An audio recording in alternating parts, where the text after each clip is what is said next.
Igicamunsi ciza, igicamunsi c'umugisha, igicamunsi c'umunezero ndetse n'ibyishimo kuri wowe wiringiye ko uzabona umwami wacu Yesu Kristo ubwo azaba agarutse.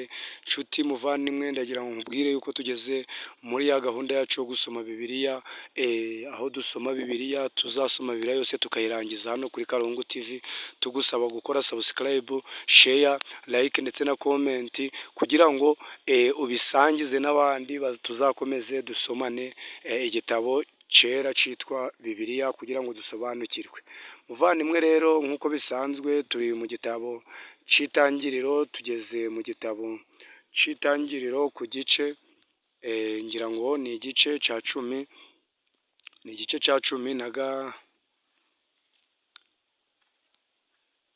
tugeze mu gitabo cy'Itangiriro mu gice cya cumi na gatanu niho tugiye gusoma. Mbere yuko dusoma kadusenga Imana. Urakoze Uwiteka Mana yacu, urakoze yuko wongeye kuduha aka kanya kugira ngo twongere dusome ibyanditswe byawe byera. Bana natwe muri iyi gahunda yo kwiga Bibiliya ndetse no gusoma Bibiliya mu izina rya Yesu, amen.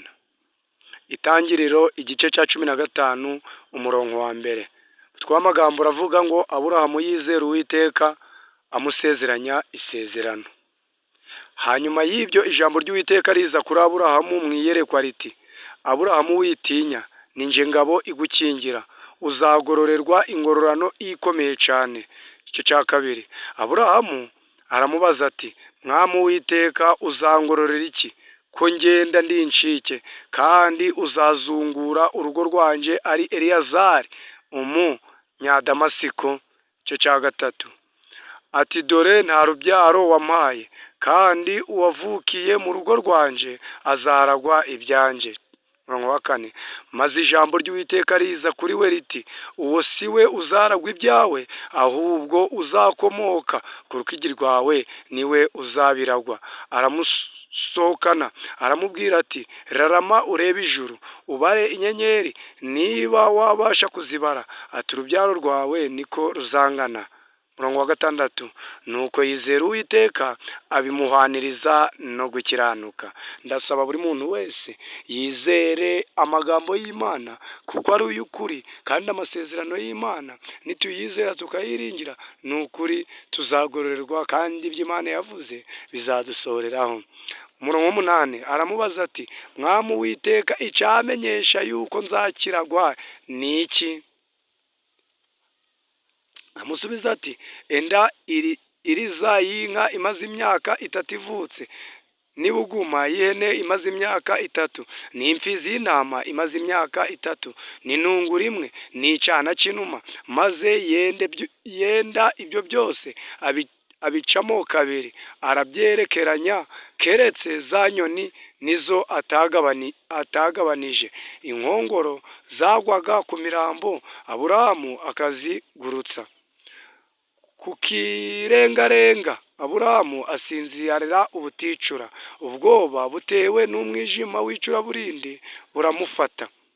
Uwiteka abwira Aburahamu ati, menya neza yuko urubyaro rwawe ruzaba abashitsi mu gihugu kitari icyabo, bazakorera abaho, nabo bazababaza imyaka 400. Nanjye nzaciraho iteka iryo shanga bazakorera ubwa nyuma, bazarivamo bavanyemo ubutunzi bwinshi, ariko weho uzasanga ba sogokuruza amahoro, uzahambwa ushaje neza. Ubuvivi bw'abazajyayo nibwo buzagaruka ino, kuko gukiranirwa kw'abamori kutaruzura. Umurongo wa 17. Maze izuba rirenze hatakibona ikome ricumba n'urumuri rwaka binyura hagati ya bya bice. Kuri uwo munsi Uwiteka asezeranya Aburahamu isezerano ati, urubyaro rwawe nduhaye iki gihugu, uhereye ku ruzi rwa Egiputa ukageza ku ruzi runini ari rwo Ufurate. Igice cy'icenda. Igihugu cy'Abakeni, n'icy'Abakenezi, n'icy'Abakadimoni, n'icy'Abaheti, n'icy'Abaferezi, n'icy'Abarafa, n'icy'Abamori, n'icy'Abanyakanani, n'icy'Abagirugashi, n'icy'Abayebusi. Byose Imana ibigabiza Aburahamu. Noneho Itangiriro igice cya 6. Sara umugore wa Aburahamu ntibari barabyaranye, kandi yari afite umuja w'umunyegiputakazi witwaga Hagari. Sara abwira Aburahamu ati, dore Uwiteka yanyimye urubyaro, ndakwinginze gira umuja wanjye inshoreke, ahari nazaboneraho urubyaro kuri we. Aburahamu yumvira Sarayi. Nuko Aburahamu amaze imyaka 10 atuye mu gihugu cy'i Kanani, Sara umugore we ajana Hagari umunyegiputakazi amujana iwe, amushingira Aburahamu umugabo we. Aryamana na Hagari, asama inda. Abonye yuko asamye inda, bisuzuguza nyirabuja. Sarayi abwira Aburahamu ati, guhemurwa kwanje kube kuri wowe, kuko nashize umuja wanje mu gituza cyawe. Maze abonye yuko asamye inda, biramusuzuguza. Uwiteka abe ari we uducira urubanza, wowe nanje. Gusaba kugira ngo aho umuntu azaza yagira ikibazo mu gihe turi gusoma Bibiliya ajya akibaza muri komenti atanze, kugira ngo igihe tugiye kongera gutangira gusoma tujye turamanza tubisubize kugira ngo tuyumve neza. Aburahamu asubiza Sara ati, dore umuja wawe mwitegekere, umugire uko ushatse kose. Sara amugirira nabi, nawe aramuhunga. Umurongo wa 7. Marayika w'Uwiteka amubonekera mu butayu, ari hafi y'isoko yo mu nzira ija ishuri. Aramubaza ati, Hagari muja wa Sarayi, uravahe ukajya he? Aramusubiza ati, mpunze mabuja Sarayi. Umurongo w'9. Marayika w'Uwiteka aramubwira ati, subirayo kwa nyokobuja wemere ibyo akugirira. Marayika w'Uwiteka arongera aramubwira ati, nzagwiza cyane urubyaro rwawe rwe kubarika. Marayika w'Uwiteka arongera aramubwira ati, dore uratwite, uzabyara umuhungu, uzamwita Ishimayeli, kuko Uwiteka yumvise kubabazwa kwawe. Hagati y'abantu azamera nk'imparage, azagira undi muntu wese umubisha we, n'abandi bose bazamugira umubisha wabo. Azatura imbere ya bene se bose. Ahimba Uwiteka wavuganiye nawe izina ati, uri Imana ireba. Ati, mbese indeba nayiboneye n'ahantu? Noneho nkomeza kukubwira ko ukomeza kubana natwe, ukora share, like ndetse na comment, ubisangiza n'abandi. Kandi mu gihe turi gusoma Bibiliya, aho ugize ikibazo ujye ubaza, kuko kugira ngo tugusubize. Noneho Itangiriro igice cya 7 niho tugeze. Komeza ubane natwe twumve Itangiriro igice cya 17. Itangiriro igice cya 17.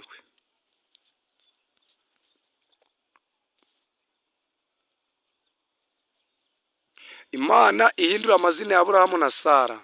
Aburahamu amaze imyaka 99 avutse, Uwiteka aramubonekera aramubwira ati, ni nje Mana ishobora byose, uje ugendera imbere yanjye kandi utungane rwose.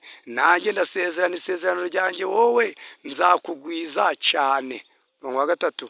Aburahamu arubama. Imana iramubwira iti, dore isezerano ryanjye ubwanjye ndariguhaye, nawe uzaba sekuruza w'amahanga menshi, kandi ntuzitwa ukundi Aburahamu, ahubwo wiswe Aburahamu, kuko nkugize sekuruza w'amahanga menshi. Kandi nzakororotsa cyane, nzatuma amahanga komokaho, n'abami bazagukomokaho. Umurongo wa 7. Kandi nzakomeza isezerano ryanjye wowe n'urubyaro rwawe ruzakurikiraho, rigeze ibihe byose, riba isezerano rihoraho, kugira ngo nkubere Imana, wowe n'urubyaro rwawe ruzakurikiraho. Umurongo wa 8. Kandi wowe n'urubyaro rwawe ruzakurikiraho nzabaha igihugu c'ubusuhuke bwawe, igihugu cy'i Kanani cyose, kuba gakondo y'iteka. Nanje nzaba Imana yabo. Vuga uti amena. Tugeze mu Itangiriro igice cya 17 umurongo wa 9. Twamagambo aravuga ngo, Imana ishiraho gukebwaho ikimenyetso c'isezerano ryayo.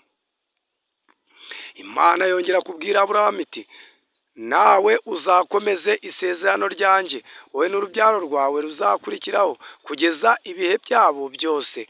Iri ni ryo sezerano ryanjye muzakomeza, riri hagati yanjye namwe n'urubyaro rwawe ruzakurikiraho. Umugabo wese muri mwe azakebwe.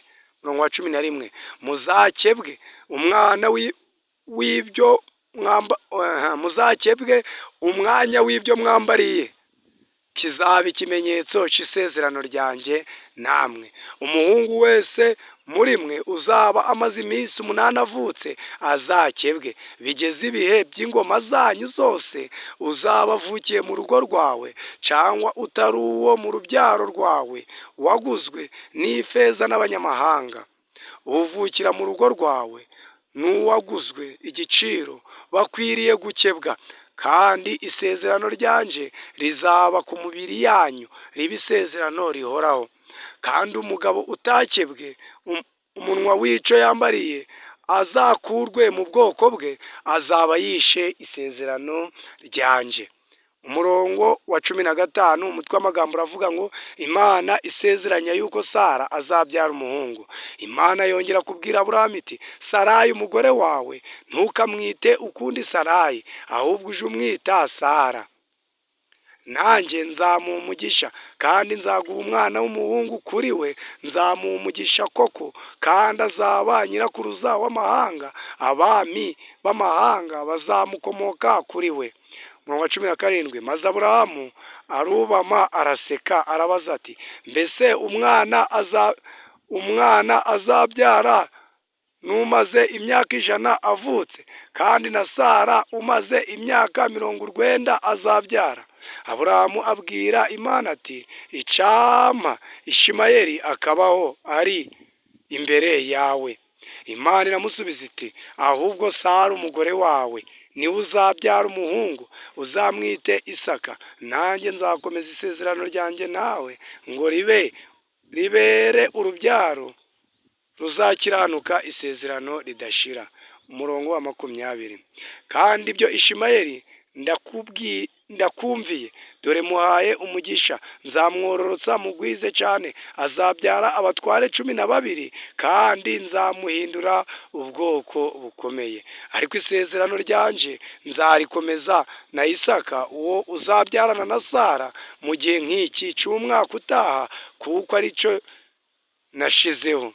Umurongo wa 22, Imana irorera kuvugana nawe, irazamuka iva aho Aburahamu ari. 23, Aburahamu ajana Ishimayeli umuhungu we n'abandi bose bavukiye mu rugo rwe, nabo yaguze ifeza. Umugabo wese wo mu rugo rwe abakeba kuri uwo munsi, uko Imana yari yamutegetse. Aburahamu yari amaze imyaka 99 avutse ubwo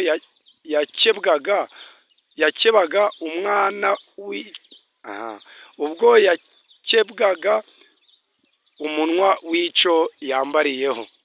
Ishimayeli umuhungu we yari amaze imyaka 15 ubwo yakebwaga.